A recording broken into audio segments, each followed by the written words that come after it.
Hey guys! So it is day 2 of Booktubeathon. I hope you enjoyed my challenge video yesterday. It was kind of a mess, but I enjoyed doing it. I didn't have time to do any vlogging type things. I was too busy doing reading sprints, and that is why I finished Let's Talk About Love yesterday. So I finished this book, and I love this book. It is one of the best books I've read since this year began. It's definitely one of the better books of 2018. And the ace representation in this book is so good, y'all. So good! If this is what it's like to see yourself represented in media, give me more of it.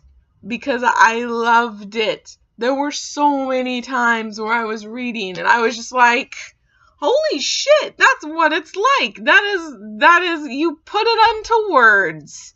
And yeah, it was super, super relatable as an ace person.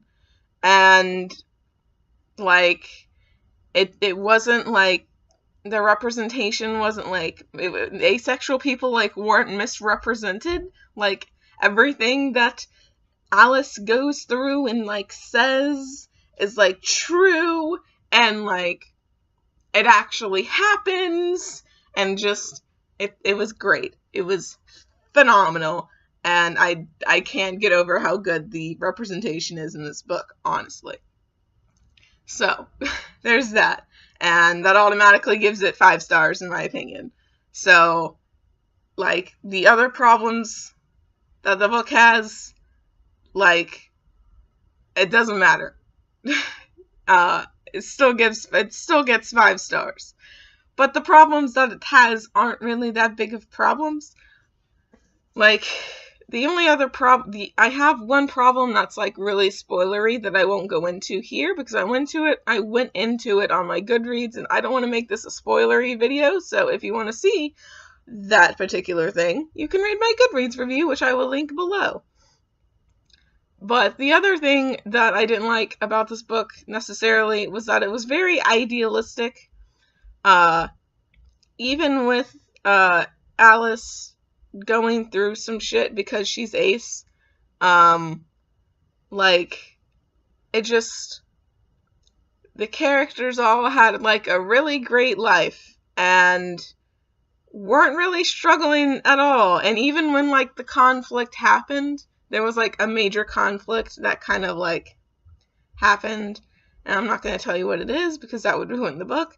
It wouldn't ruin the book, but like, it's spoilers, so I'm not going to say it. But like, it happened, and even then, like, the characters just handled it so well.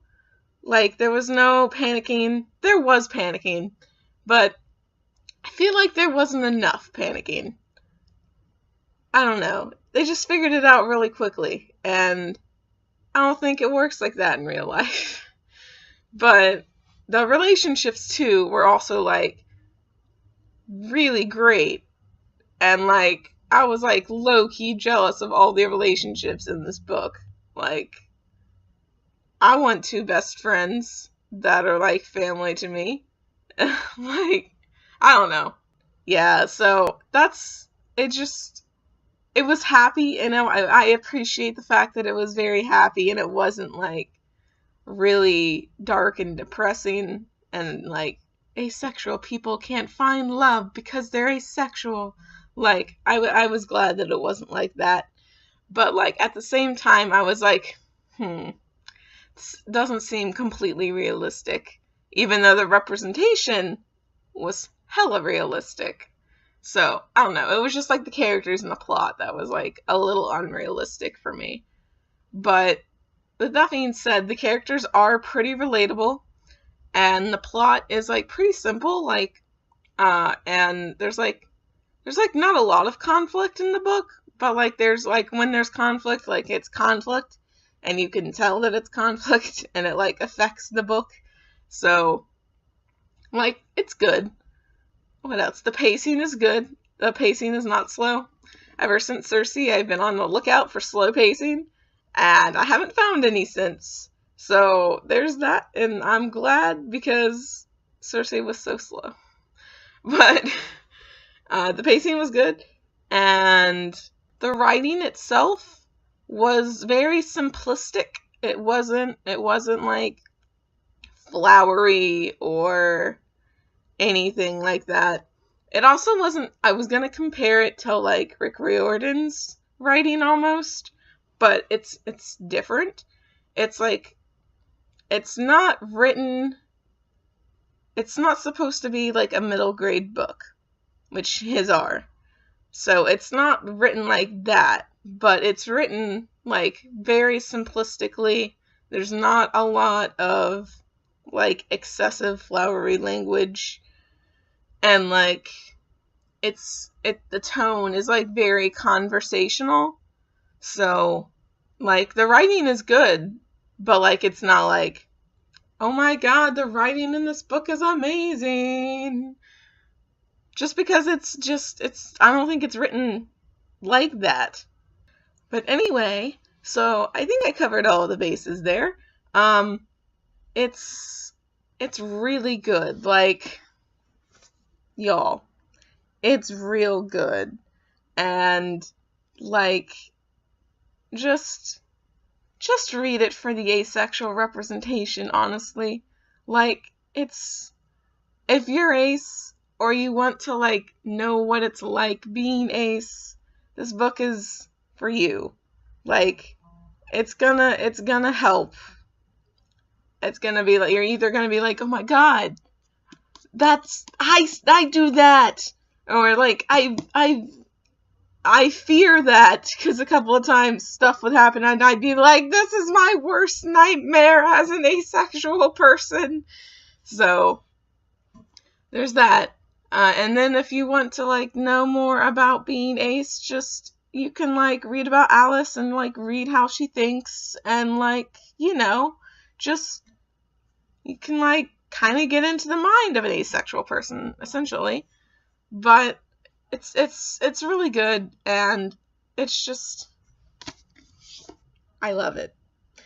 And I want everybody to read it. And it's real good, y'all. I can't believe I waited so long to read it, but it's real good. And I'm very happy that I have that finished, so now I can start reading All Out.